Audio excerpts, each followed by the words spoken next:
ये कहानी उस वक्त की है जब नावी ने धरती के लोगों से युद्ध करके फिर से उन्हें वापस भेज दिया था। और जो लोग नावी के साथ थे वो लोग पेंडुरा में ही रहने लगे। उसमें कर्नल का बेटा भी वहां पर ही रह गया था, जो कि वहां के लोगों के साथ ही रहकर बड़ा हो गया था। और उन लोगों ने उसका नाम स्पाइडर रखा। और अब हम देखते हैं कि जैक सुली के अब 4 बच्चे हो गए हैं। फिर हम देखते हैं कि धरती के लोग फिर से पेंडोरा में आ गए हैं, जो कि पिछले बार से भी ज़्यादा तैयारी में आए हुए हैं। फिर सीन चेंज होता है और हम देखते हैं कि एक अवतार को हम जगते हुए देखते हैं, जो कि वही कर्नल होता है जिसे नेट्री ने पिछले पार्ट में मार दिया था। इस अवतार में कर्नल की सारी यादें एक इलेक्ट्रिक क्लिप की मदद से डाली गई थी और उसका मकसद एक ही था, जैक सुली को पकड़ना।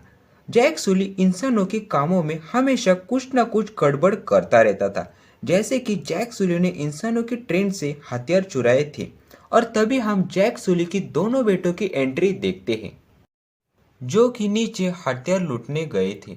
लेकिन हवाई हमले में नीटेन घायल हो जाता है, लेकिन खुशकिस्मती से नीटेन को कुछ भी नहीं होता। अब हम देखते हैं कि कर्नल जो अवतार का रूप बना हुआ है वो एक बेस पर पहुंच जाता है, जहां की जनरल कर्नल को बताती है कि कैसे जैक सुली आए दिन उनके लिए एक बड़ी मुसीबत बन रहा है। अगर पैंडोरा को इंसानों के रहने लायक बनाना है तो हमें जैक सुली को पकड़ना ही होगा। इसके लिए उनकी आर्मी जैक सुली को ढूंढने में भी लगी होती है।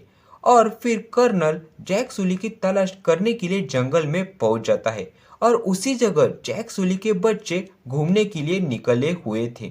और कर्नल स्पाइडर को पकड़कर अपने शिप में ले जाता है, क्योंकि जैक सुली के वाइफ ने अपने बच्चे को बचा लिया था। और जैक सुली अपनी फैमिली को उनसे दूर ले जाना चाहता था, क्योंकि वो नहीं चाहता था कि मेरी वजह से यहाँ के लोग मारे जाए। साथ में स्पाइडर को भी कर्नल ने पकड़ लिया था। इसीलिए जैक सुली को डर था कि कर्नल किसी भी वक्त इस जगह आ सकते हैं। इधर स्पाइडर को जैक सुली का एड्रेस पूछने के लिए बहुत ज़्यादा टॉर्चर और तंग किया जा रहा था, लेकिन स्पाइडर उनको तभी भी जैक सुली का एड्रेस नहीं बताता है। फिर कर्नल स्पाइडर को समझाता है अपने तरीके से। फिर सीन चेंज होता है और हम देखते हैं कि जैक सुली ने अपने इलाके का मुखिया किसी और को बना दिया है।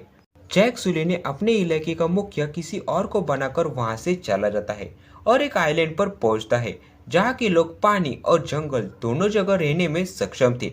और वो लोग जैक सुली की फैमिली को अपने आइलैंड पर रहने की परमिशन भी दे देते हैं और वहाँ के तौर तरीके भी सिखाते हैं। तभी जैक सुली की बेटे की और मुखिया के बेटे की दोनों का झगड़ा हो जाता है, लेकिन जैक सुली अपने बेटे को बोलता है कि हमें इस जगह झगड़ा नहीं करना है, बल्कि सबके साथ मिलजुल कर रहता है। फिर जैक सुली का बेटा मुखिया के बेटे से दोस्ती कर लेता है, लेकिन मुखिया का बेटा दोस्ती का नाटक कर रहा था। वो जैक सुली को बेटे को बोलता है कि हम शिकार करने जाते हैं और उसे आइलैंड के किनारे ही छोड़ देता है।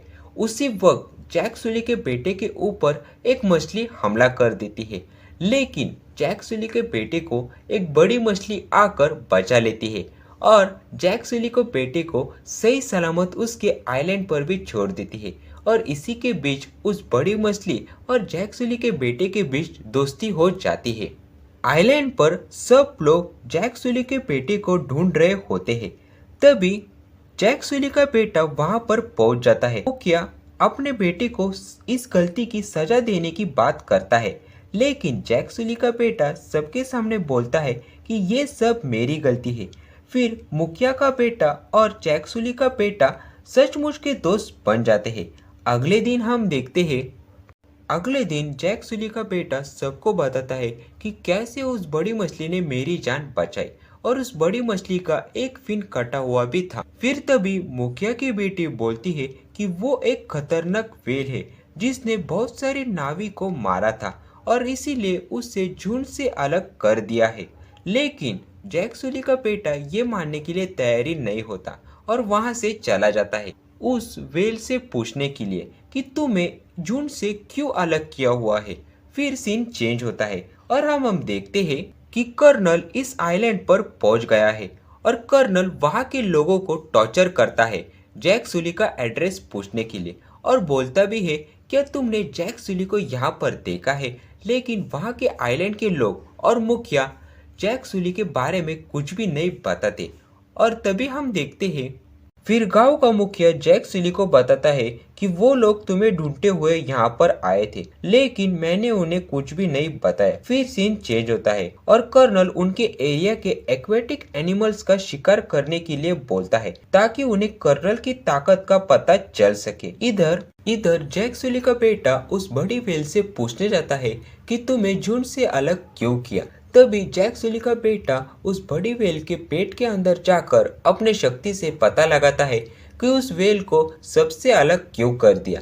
तब उसे पता चलता है कि कैसे हंटर्स ने उनके ऊपर हमला किया था, जिसकी वजह से बहुत सारे नाविक और व्हेल मारे गए थे और इसका सारा जिम्मेदार उस बेचारी व्हेल को ही ठहरा जा रहा था। इसीलिए उसे सबसे झुंड से अलग कर दिया था। फिर हम देखते हैं कि कर्नल ने जिस व्हेल का शिकार किया था उनकी लाशें आइलैंड के पास फेंक दिए हैं, जिसे देखकर वहाँ के लोग बहुत ही गुस्सा होते हैं और कर्नल की लड़ने से बातें करने लगते हैं। लेकिन जैक सुली उन्हें समझाता है कि कर्नल के पास बहुत ही ज़्यादा एडवांस हथियार है। फिर हम देखते हैं कि जैक सुली के बेटे को उस व्हेल की चिंता होती है, इसीलिए वो उस व्हेल को देखने के लिए जाता है। फिर जैक सुली के बेटे को रोकने के लिए उसके भाई बहन भी जाते हैं, वो भी उनके साथ चले जाते हैं। फिर हम देखते हैं कि जैक सुली का बेटा उस व्हेल के पास पहुंच गया है। उस व्हेल के शरीर पर एक इंजेक्शन लगा होता है। वो लोग बड़ी मुश्किल से उसे निकालते हैं और फिर हम देखते हैं कि हंटर की शिप उनके पास तेजी से आ रही होती है और ये सभी हकीकत जैक सुली का बेटा अपने डैड को बताता है। फिर जैक सुली सभी लोगों को लेकर उनकी ओर निकलता है। वो लोग बहुत ही मुश्किल से उस व्हेल के शरीर से लगे हुए तीर निकालते हैं। फिर कर्नल उन सब को पकड़ लेता है, जिससे जैक सुली कर्नल के सामने आ सके। फिर कर्नल उन सब को शिप में ले जाता है और जैक सुली को अपने हवाले करने के लिए कहता है। फिर जैक सुली भी अपने आप को कर्नल के हवाले करने ही जा रहा होता है। तभी वो बड़ी व्हेल शिप के ऊपर हमला बोल देती है और ये सब लोग भी उनके ऊपर हमला बोल देते हैं और फिर वो लोग उन सब को छुड़ा देते हैं। लेकिन जैक सुली की छोटी बेटी कर्नल फिर से पकड़ लेता है। इधर जैक सुली के बड़े बेटे को गोली लगने से उसकी मौत हो जाती है, लेकिन जैक सुली इसकी वजह से बहुत ही गुस्से में आ जाता है, जिसकी वजह से जैक सुली और उसकी वाइफ दोनों ही कर्नल के ऊपर हमला बोल देते हैं। और फिर जैक सुली की वाइफ स्पाइडर को मारने की धमकी देती है, जिससे कि कर्नल जैक सुली के बेटे को छोड़ देता है। साथ ही साथ हम देखते हैं कि जैक सुली और कर्नल की फाइट हो जाती है, जिसमें जैक सुली कर्नल को मार देता है। फिर हम देखते हैं कि शिप डूब जाती है और वो सब लोग भी डूब जाते हैं, लेकिन जैक सुली की फैमिली किसी तरीके से शिप से बाहर आ जाती है। और फिर हम देखते हैं जो कर्नल जैक सुली ने मार दिया है वो कर्नल पानी में डूब रहा था, लेकिन स्पाइडर उस कर्नल को बचा लेता है, क्योंकि स्पाइडर कर्नल का ही बेटा होता है। और मूवी के एंड में हम देखते हैं कि जैक सुली का बड़े बेटे की डेड बॉडी वो लोग पानी में छोड़ देते हैं और इसी तरीके से इस मूवी का एंड होता है। ऐसे ही अमेजिंग मूवी के एक्सप्लेन वीडियो देखने के लिए चैनल को सब्सक्राइब ज़रूर करिए।